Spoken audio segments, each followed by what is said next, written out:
classroom. Some cool built-ins. Bonus, someone's already covered these with chalkboard vinyl, so I don't have to do that. Got some good storage for a small space. That's actually a chalkboard. Haven't had lots of chalkboard before, so that's gonna be fun. My smartboard's not, my projector's not mounted. Yep, there it is. Now the planning starts. So I plan using a sketchbook, so I take all the measurements and kind of draw it out. Then I might draw up a little sketch and write what I'm gonna put there. Like here you see I've kind of decided where some things go, and then I also list things that I actually need to get. Like I need to get tennis balls, I need to get a magnetic rod, maybe a bookshelf. I'm not really 100% sure on this section, but we will see. Okay, so the room's actually finally free of stuff other than the things that I just moved in. So I'm not getting on camera because I'm completely jet lagged. We got in at about 5 a.m. London time this morning, which was about midnight here, and so I'm exhausted. But I'm gonna move furniture today and do a little bit more work tomorrow, and I will show you what I accomplish. So here's the math board. I did this the other day. I've got the magnetic curtain rods to hold anchor charts. It's pretty simple.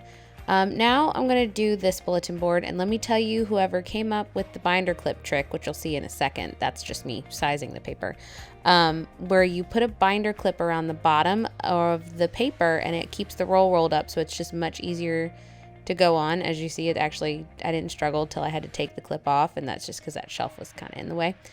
But yeah, so I decided to do a double border on this one, and I did double straight edge borders.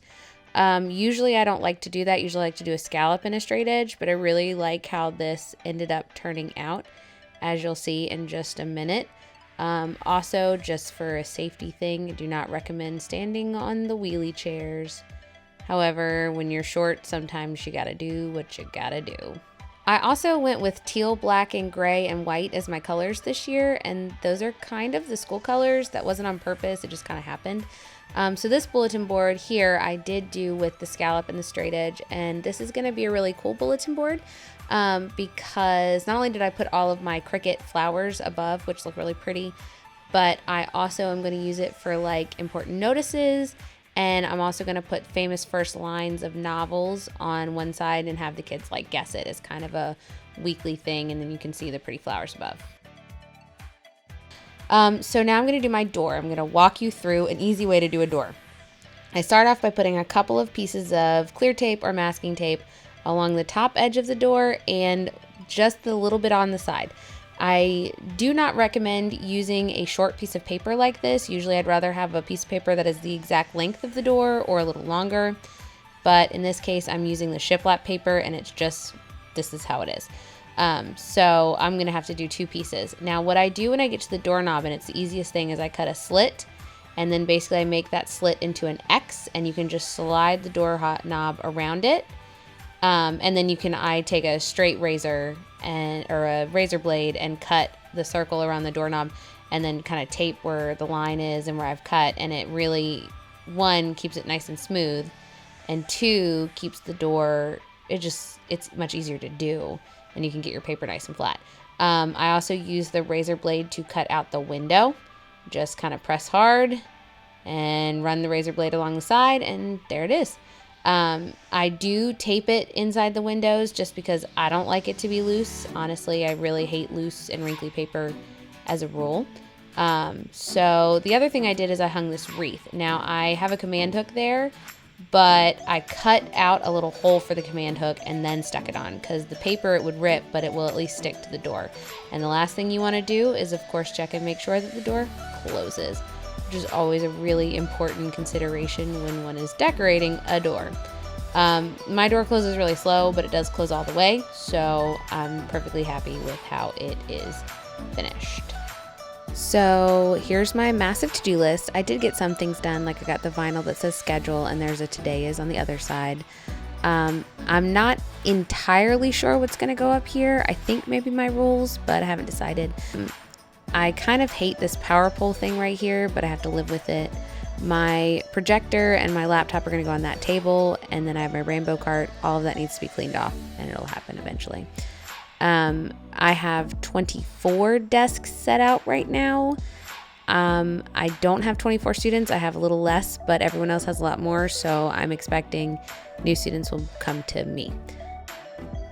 This is my science and social studies board. I made the science board on the Cricut. If you notice, I put the eye dot in the wrong spot, so I have to fix that Monday, and I'm going to color over the staples. But I really like dividing a board like this, and I absolutely love how these borders turned out with the scallop and the color, and I'm in love with this gray border right now. So here's just the whole room. I have a lot more to do. I'm hoping that that adventure sign stays up. It's already fallen at least once today. And then I've got that bulletin board done. I've got a huge list that I've taken some things off of and added things to. I've gotten the little bulletin board mostly done and the math board done, but the math board was a painted chalkboard, so that was actually super, super easy. Over here, I'm going to have science and social studies, and science is mostly done. I'm going to add some like hooks to hang my anchor charts and posters. And then I did make letters for social studies that match the science, but I made them way too big, so I have to redo those. I don't know what I was thinking when I measured. Over here on the chalkboard is going to be class jobs and birthdays, and I have to Cricut some things for that as well, but that's where those are going to be. I haven't 100% decided on this purple. I really would like it to go and be covered with that shiplap paper, but I'm not sure if that's just too much work right now. I might also just paint over the blue, and that might make the purple less crazy. So I don't really know. That might just be a later project. And then I'm also going to put an alphabet up at the top, so that might just tone down the purple a little bit more as well. This is our Fridge-worthy board, and I'm really excited about this. The kids are going to be able to hang work that they're proud of. I'm going to put clips or hooks or something there so the kids can post their work. And I made the sign for it on the Cricut. And it's really nice because it's actually dry erase, so we could write little notes on there, compliments and things like that. And that's basically it for now. I'll be back on Monday and hopefully have it all finished to show you by then. Stay tuned. Hey guys. So I go back to work tomorrow for pre-teacher week, and I'll vlog some more and you'll actually see my face a little bit more now that I'm not jet lagged from my trip to Europe. I'm a little nervous, not only because it's a new school and a new grade level, but also because I usually have my classroom set up by pre-teacher week, and then I can do homework and PowerPoints for open house and things like that during pre-teacher week and not have to stay after school, and I can leave right when it's over. I'm not going to be able to do that because my classroom isn't even finished. So I'm going to be staying late a couple days this week, I think, but I'd rather stay late, get it done, than start the year in a panic. If you want to stay up to date with what's going on, you can follow me on Instagram here or subscribe to this channel, and I'll post as much as I can. Obviously, I posted a classroom setup vlog from last year that I never got around to posting, so no promises. Teacher life is a busy life. But here's to 5th grade, and here's to a brand new school year. See ya!